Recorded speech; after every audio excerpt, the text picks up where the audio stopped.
Okay, our best man, Mr. Peppe.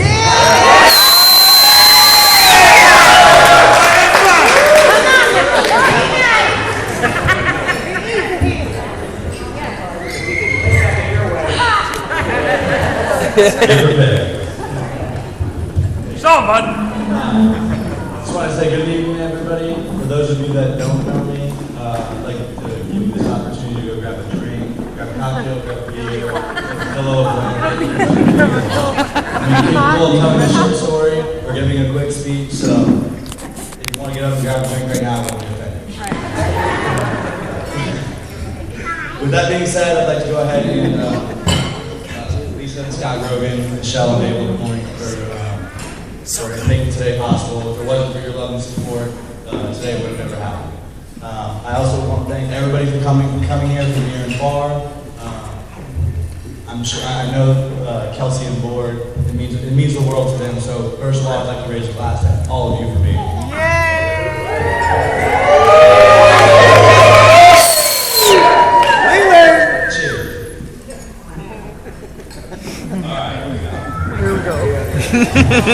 Oh Lord, have mercy. This might be a while. Page one. Chris and I have been friends for the better part of 16 years. He's always been like a brother to me, a weird, awkward, goofy brother, but a brother to me. I'll never forget the day that Chris and I first met. I was playing wall ball with a buddy of mine against his garage, and this cute little old lady drives up in an Oldsmobile. We're sitting there playing, she stops. Like, looking at her, she's like, hey, my grandson just moved in with me and he doesn't have any friends. Me and my buddy looked at each other like, yeah, sure. She's like, okay. So we think she's just going to leave and we can just get back to our game. No, she's like, okay, well, I live right at the end of the cul-de-sac. Follow me. So she's driving a little lady by herself. So Nana was just not having us just sit and shit. Follow me. Okay. She drove down the end block. We're sitting there like, all right, where's this said grandson of yours? Like, we expect her to go over to the house, bring out this kid, and I'm like, all right, whatever, so we do. But then all of a sudden, this little figure starts to creep up in the back seat, and we're like, he was so embarrassed that he slouched all the way back as they drove up. And so he like gets out of the car, and okay, the guy looks dapper, right? It wasn't always this way. The kid got out of the car. I mean, if you guys were ever went through that phase when you were younger of bleaching your hair, using the sun in and whatnot, this guy's got jet black hair. He had a bad experiment with sun in, and his hair was completely orange. This was during his Nirvana grunge phase. All wearing all black. So he gets out of the car and we're like, oh my. Alright, and he's just like, he waits for Nana to go inside, and he comes over and he's like, look, I mean, in this very grunge way, like, hey, you don't have to hang out with me, I'm sorry. I'm really sorry about that, like, I'm so embarrassed about that. I'm like, alright man, it's cool. Hey, you wanna play wall ball?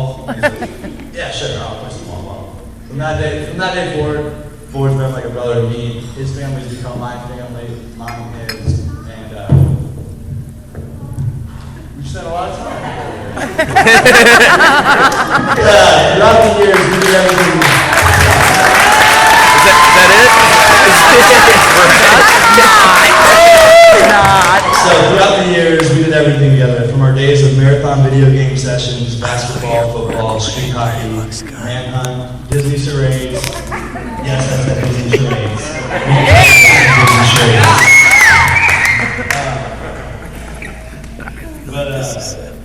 Oh yeah.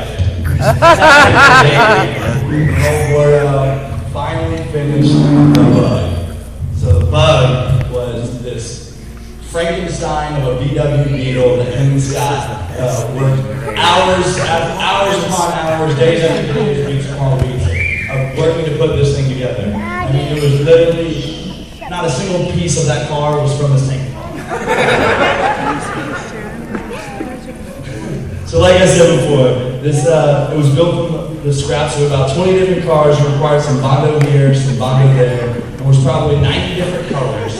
But we didn't care. As soon as this thing was done, that was freedom for us. We could go and do as we pleased.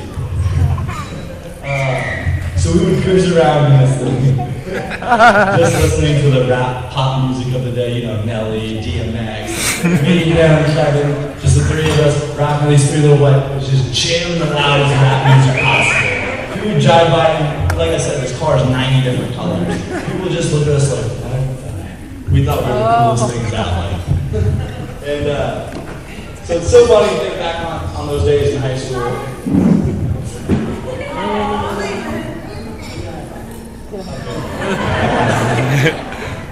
So it's so funny to think back on the high school days and all the crazy shenanigans we get ourselves into. We thought we were so smooth and so sly, and didn't think our parents had any idea what we were getting into. All along, they knew exactly what was going on. I'll never forget the time when Lisa and Scott decided to go to Australia for 30 days. 2 months into Chris's senior year of high school. Yeah, you leave a senior at home for 30 days and you go obviously we threw a party almost every single night. Yeah. But regardless of how big of a party, how long the party went on, this guy would not go to sleep until he cleaned the entire house. Every night. And his excuse was, if they dare to lie to me and they come home earlier than they said they were going to, I don't want them to be able to catch me. Where was that? Like I said, this is long. It could be long. When the Page 2 or 3, we got 5. Yeah, it's like over time. Clean that place to a T. Like, I mean, everything. We thought we had it all covered, blah, blah, blah. So, of course, we know they're getting home at said time. Me and Boyd just sitting there playing video games. Like, all right, let's see what the hell's going on. So, Lisa doesn't even say hi to us. She walks in the door and goes, who's been playing quarters on my table? Or on my kitchen table? What are you talking about? She said, you see all those dents in my table? Like, oh. So we tried to play it off like, oh yeah, a couple nights we had a couple people over. Okay, well that lie was completely busted a week later when Boyd slacked on his lawn mowing duties and Lisa was mowing the backyard. And as she proceeded to push mow the backyard, she repeatedly got pelted by hundreds and hundreds of bottle caps. Oh, you didn't have a party? Then why were there 1,000 bottle caps in my backyard? Oh, and on a personal note, Scott, Lisa, that ceiling fan fell on us by itself. We were playing video games. Nobody jumped on it, hung from it, none of that. Like, I swear to this day, it fell by itself. So immediately following high school, Chris moved out and got his own place. Unlike the majority of us who did so with financial assistance of our parents, Chris did so on his own. He has always been a self-sufficient, independent person who has worked hard and earned everything that he has. This self-reliance and pride in earning his own keep has always had my respect and inspired me to try and be more like him and refrain from asking my parents for money until it's absolutely necessary. Which reminds me, Dad, I really need to go on this trip to Fiji to watch him.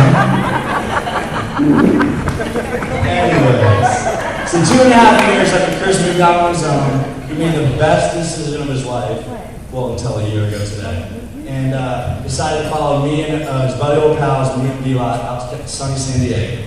Man, we were living the good life. Surfing every day, partying at night. I mean, just what any 20-something-year-old would do in this gorgeous, in this with beautiful weather. What did I say?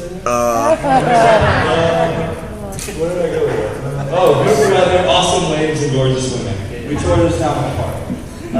Then a couple of years later, I got locked into a relationship. Boyd was very clear that a serious relationship was not in his immediate future.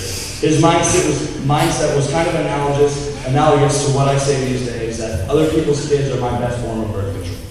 But for him, it was other people's relationships, primarily my own, was exactly a prime example of why he didn't want to have a girlfriend. That was until this little girl from Minnesota, who shared mutual friends with him, came up to him in the bar, and very graciously said, I heard you were in trouble, and I was supposed to stay away from you.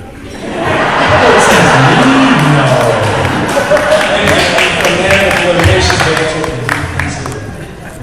the two of them began a relationship, but repeatedly assured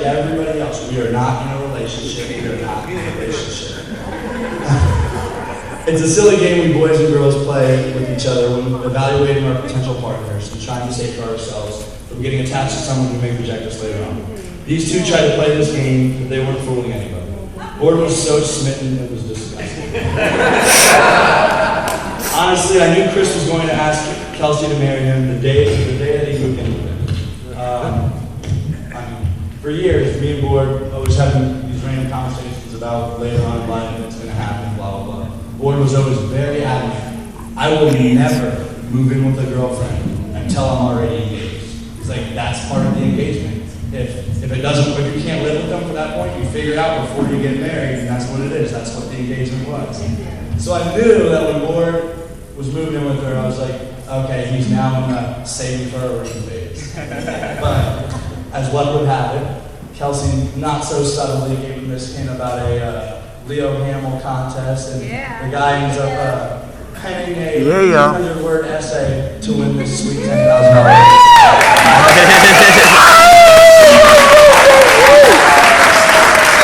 I know what you wrote was in the program, but I just wanted to go ahead and read it for you guys all right now. I have found the most incredible woman I have ever known, and my one wish is to spend the rest of my life trying to show her how beautiful and amazing I think she is. I want her life to be happier than all the fairy tales we previous showed. I have wanted to ask Kelsey to marry me since the first week we were together, but I need to give her the proposal of her dreams. She deserves so much more than I could ever offer. But I will offer her all my love along with everything I have and ever will have. During our relationship, she has shown more selflessness and given me more strength and encouragement than I ever thought possible to get. She has supported my dreams and aspirations, even when it meant putting her own on hold.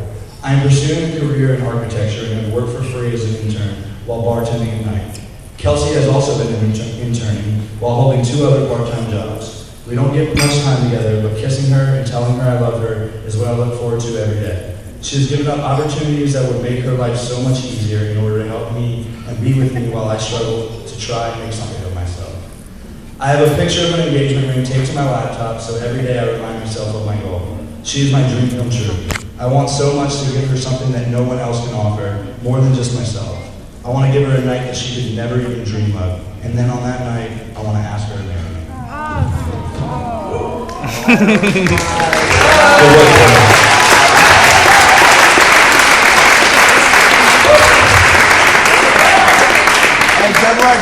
Chris, Bordeaux, whatever you want to call the guy, he's an amazing individual with loads of talent, tons of heart, and unwavering dedication to the people, work, and ideas that are important to him.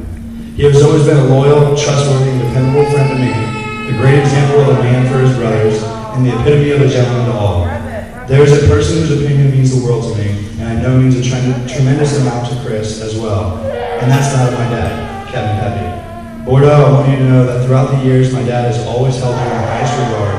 He and my mom are very proud of everything that you have accomplished for yourself and everything that you have always been. You don't know how many times the old man has told me, but you should try to be more like Chris. And in all honesty, I try to be as much as I can. I know I speak for myself, Lisa, Scott, Nana and Granddad, Gordon family, my parents and all my sisters when I say, Bordeaux, your happiness means the world to us, and Kelsey, you mean the world to us.